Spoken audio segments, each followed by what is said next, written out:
Have you ever heard of a man who defected from one of the world's most powerful empires, returned to his homeland, and held off that same empire for over 2 decades with a small, outnumbered army? This isn't a fantasy epic.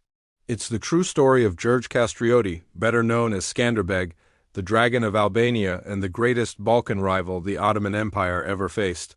Our story begins in the early 15th century. The Ottoman Empire was expanding rapidly into the Balkans, a region of mountains, valleys, and fierce warriors. Among the conquered lands was Albania. To ensure the loyalty of local lords, the Ottomans had a practice known as the devvirm system. They would take the sons of Christian nobles to their capital, convert them to Islam, and raise them to serve the Sultan. One of these boys was George Castrioti, the youngest son of an Albanian lord named John Castrioti. Taken to the Ottoman court at a young age, George was given the name Iskender or Alexander in Turkish, a nod to Alexander the Great. He was brilliant, excelling in military school and becoming a formidable commander. He was so skilled in battle that he earned the title Bey, which means lord or chief. And so, Skanderbeg or Skanderbeg rose through the ranks of the Ottoman army, leading campaigns for Sultan Murad II from Asia Minor to Europe. For 20 years he fought under the Ottoman banner, a prodigal son seemingly loyal to the empire that raised him. But beneath the surface, the fire of his Albanian heritage never died. The Sultan might have had his service, but his heart remained in the mountains of his homeland. His chance for a dramatic return came in 1443, during the Battle of Nias, where the Ottomans fought a crusader army led by the Hungarian general John Hunyadi. In the heat of battle, Skanderbeg saw his moment. Along with 300 loyal Albanian soldiers serving in the Ottoman army, he deserted. This was not just a retreat. It was an act of rebellion that would change the course of Balkan history. His first move was brilliant. Skanderbeg and his men rode straight to the city of Kruju, the central fortress of Albania.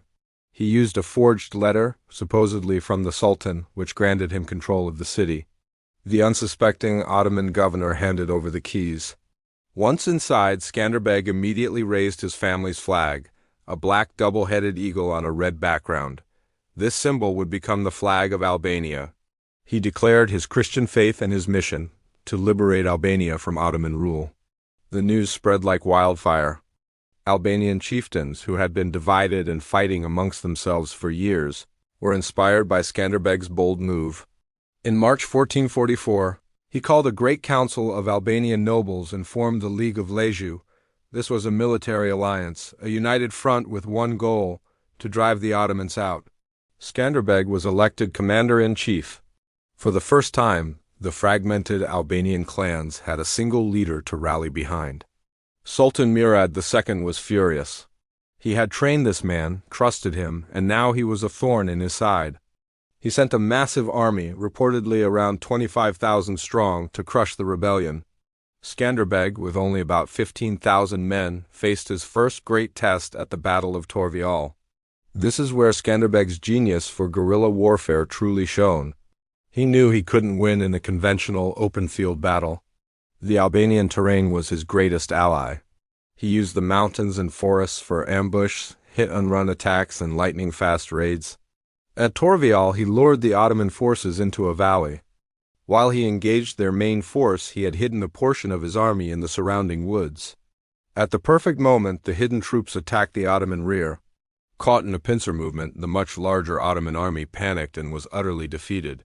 It was a stunning victory that sent shockwaves through the region. Skanderbeg had proven that the mighty Ottomans were not invincible. This victory set the pattern for the next 25 years. The Ottomans would send massive armies, and Skanderbeg, with his smaller, more mobile force, would outmaneuver and defeat them.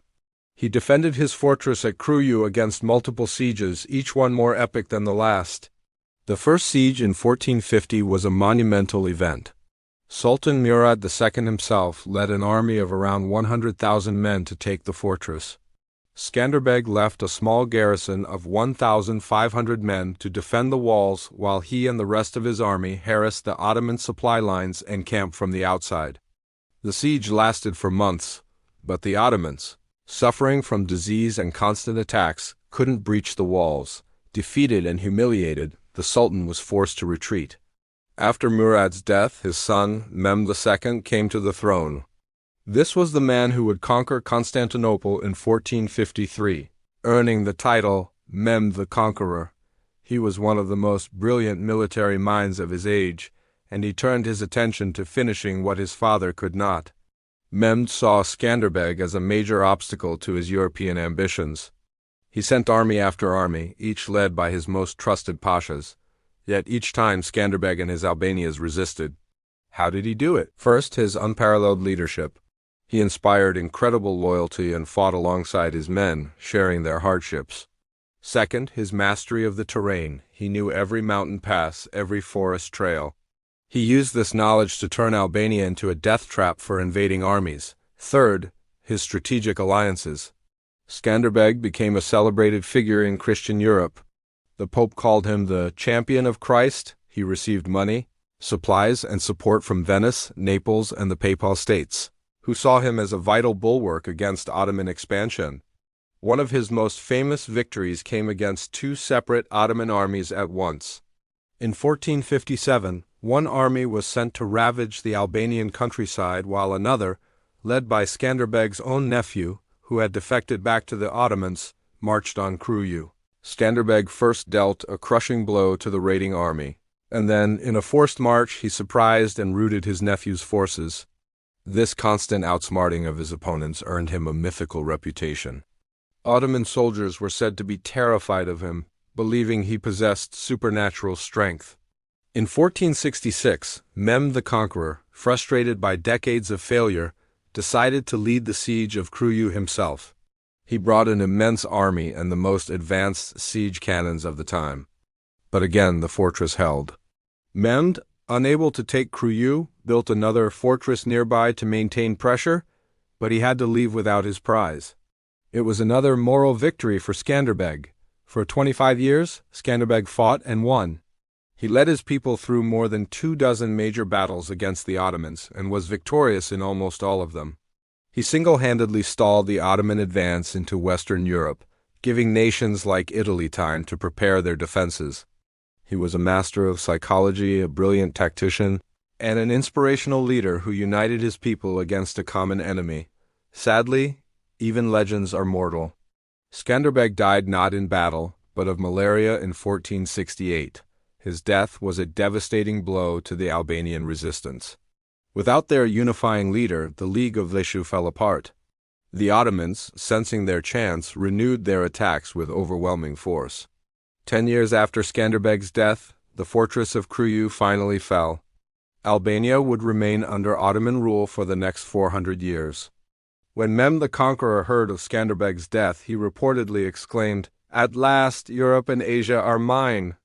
Woe to Christendom, for it has lost its sword and shield." This, coming from his greatest enemy, is perhaps the most telling tribute to Skanderbeg's impact. Today, George Castrioti Skanderbeg is the national hero of Albania. His flag is the nation's flag.